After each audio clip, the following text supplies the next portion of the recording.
Hey guys, I want to talk about the most recent episode of Walking Dead called Honor, about Carl's death. So what I gotta say about it is I thought it was really anticlimactic.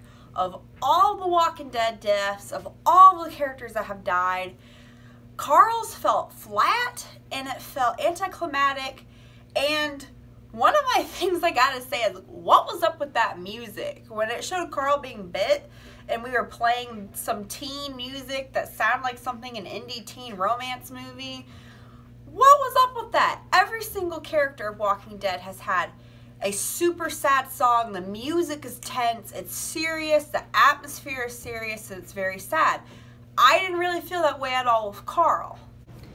Every character that has died on Walking Dead, even if they were a reoccurring character or they weren't as big as a character like Rick or Michonne or Carl or whatever, their death always meant something. It was always dramatic, there was always sad music, it always made you want to cry your eyes out.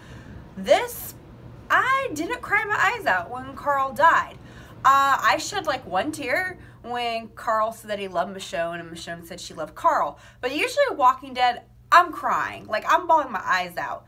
Another thing that bothered me with Carl's death is the fact that Carl died in the most flat way. That kid has had his eyeball shot out. He has been shot. I can't think of how many times Carl has been shot and almost have died.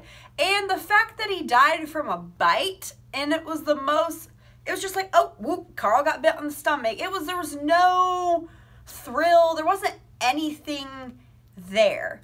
And if you read the comics, you know about Siddiq and you know who Siddiq is. Or maybe if you played the Michonne game, like I played the Michonne Telltale game, Siddiq becomes a bigger character in Walking Dead.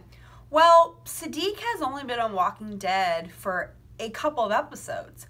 And even though he becomes a major character later, there hasn't been enough built up for Siddiq right now. So for Carl to die for a character that has just been introduced, that has just been in a couple of episodes, I feel like 2 or 3 maybe, that is really weak. I felt like if they were going to kill Carl or they were going to have Carl die by saving somebody, it should have been for his dad, or it should have been for Michonne because he loved Michonne like a mom, or for Enid because that was his little girlfriend, or for any of the major characters.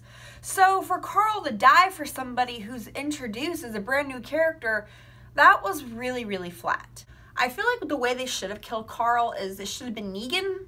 It should have been a bad guy. I felt like it should have been that, or, you know, him sacrificing himself for somebody in the group that's been a main character for a while. And to me, when they were all huddled in the tunnel, it was like the dialogue was really clunky.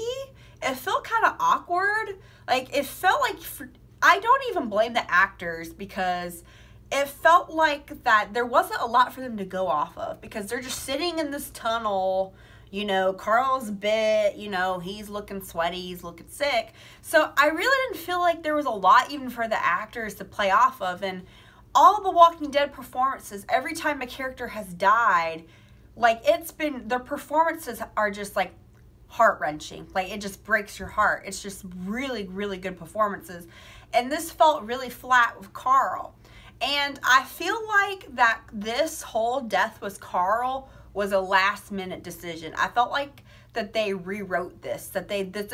Carl dying, I felt like that was a thing that was added in last minute. The reason I feel that way is because there was a moment when Carl was talking to Rick, and it felt like it was a direct address to the audience. Like, I felt like they were addressing the audience directly, because in this conversation, Rick says to Carl, everything I did was for you. You know, him wanting to have Alexandria. It was all for Carl and Judith to have a good life in the apocalypse. And that has been from the very beginning of Walking Dead. That was why Rick wanted to find a place, was for his kids. And in season 5, Michonne talked Rick into going to New Alexandria so Carl and Judith can live. And they brought up the whole thing with Lori from way, way back in the early days of the show, when she said Carl was going to beat this world. because that's what they all made us believe. It all was building up to that. And so the fact they directly address it, and Carl says, I was going to beat this war. Oh, when Carl says to Judith, okay, when he says, Mom said I was going to beat this world, but I didn't. It was like they were directly addressing the audience, because when Rick is talking to Carl and he says, that was all for you. And then Carl was like, yeah, but I want, you know, you to have a good life for you and Judith, Dad. It felt way too like they were directly talking to the audience, because you know the audience was going to say, well, I thought the whole point of this was for Carl. And even the cast members, even the actor who plays Rick, Andy Lincoln, had said, I thought the whole point of this was for Carl. And I think he said, I thought at the end of the show, I was going to give Carl my gun. And I know Norman Reedus said that he thought that the last character that was going to live was Carl. And a lot of people thought that the story was going to be, at the end, was going to be about Carl as an old man. And there was kind of going to be an epilogue about Carl explaining how he survived and the story of The Walking Dead. So, okay, when season 8, when there was the trailer for season 8, they showed Rick waking up, and it was like everybody thought it was old man Rick. And that bothers me, because it turned out that was a dream. And I feel like the fact they put it in that trailer, they made everybody think there was going to be a time jump, and that was a time, like a flash forward for the future. And I feel like you should not tease your audience like that. You shouldn't put in a trailer a dream of something that's not going to happen, okay? You should not put a dream sequence in a trailer. I just don't think that's fair to your audience. I don't think it's fair to tease people. Now, and the other reason why this whole dream sequence bothered me is because I didn't feel like it made a lot of sense. So if you watch the beginning of season 8, and it showed Rick waking up and all of that, and he's talking to Judith, and Judith talks about, hey, Daddy, I want to show you this owl statue, okay, of like an owl. So why was Carl dreaming about an owl statue? That's really random to me. Like, why would Carl be thinking his vision of the future, he envisions Rick and Judith looking at an owl statue? Because in the episode, that sounded like that was such a specific detail. That sounded like that was a flash forward, like that was a time jump. That was something showing us happen, that they were celebrating something to me, and there happened to be an owl statue that everybody was building.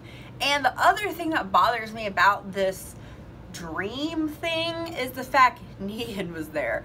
Why would Carl be dreaming about Negan in the garden? Like, why would he be dreaming about Negan? Why would his vision be Negan being there? Why would his vision be, oh, they're all coming together with Negan? That didn't make a lot of sense to me. And the way they had Negan there, that felt like a revelation. That, to me, that's kind of more like when you're watching an episode and then there's a revelation of something. So, for instance, in Lost, if you watch Lost, and it was like there was one character, let's say Saeed, okay, and Saeed was like, yeah, we got to work together. And then the camera shows who he's talking to is Benjamin Linus. So I felt like that's what it was, but isn't this like a dream of Carl's dream of the future? So why is Carl's dream of the future Negan being there? And I like the fact they talked about the prison, because the prison was my favorite part of the show. I felt like the prison storylines was the main motivation for the show and a lot of things that happened. But I didn't like the fact that they were trying to act like the thing of Woodbury is what has happened of Negan and the Saviors, because it was two completely different things. So for Carl to die, I felt like it should have been a big way. If they were going to kill Carl, I felt like it should have been a really good send-off. I didn't feel like it was a really good send-off. Even when Sasha died and Sasha knew she was going to die, there was this music, you know, the sad music the whole time, and she was seeing visions of Abraham. It was so built up. I didn't feel like that way at all for Carl, and for a character that has been there since the pilot, that has been there since the beginning of the show, that was a major character. Carl was a major character from the very beginning. For him to die in such a flat way was a really, really bad send-off for the character. And I watched Talking Dead, and usually Talking Dead, they make such a big deal when a character dies. They have the actor come on, and they had Chandler Riggs come on there. But it felt like there wasn't even, I didn't feel like they really made a big deal out of Carl dying. And whenever the characters die, especially huge characters, they always make a big deal out of it. They make a big deal out of it on Talking Dead, and I didn't really feel like he got really a proper send-off, and I felt like he should have. And even, you know, if there were times where you wanted to slap the hell out of Carl was a major character, and I felt like they should have, for the purpose of the character and the story, it should have been a good send-off. It should have been a good death if they were going to kill him. I have been to Sonora, Georgia, where they have filmed Walking Dead. I have been a major fan of Walking Dead. I have a bunch of Daryl Dixon t-shirts. I love Walking Dead, but I am feeling disappointed. I'm feeling disappointed by this season. I feel like, I'm going to quote Luke Skywalker for a second from Star Wars, when he says it's time for the Jedi to end. I feel like it's time for Walking Dead to end. It's time for the Walkers to end. They need to wrap it up, especially with getting rid of Carl. It just needs to be wrapped up, because I feel like it's starting to be like a Lost thing, where Lost was so good and then it just ended bad. But anyways, if you guys enjoyed my video, please give it a big thumbs up, please like it, and please subscribe, and let me know, what did you guys think of the episode? What did you think of Carl's death? Do you feel the same way I do? Thank you guys so much for watching. I'll see you guys next time. Bye.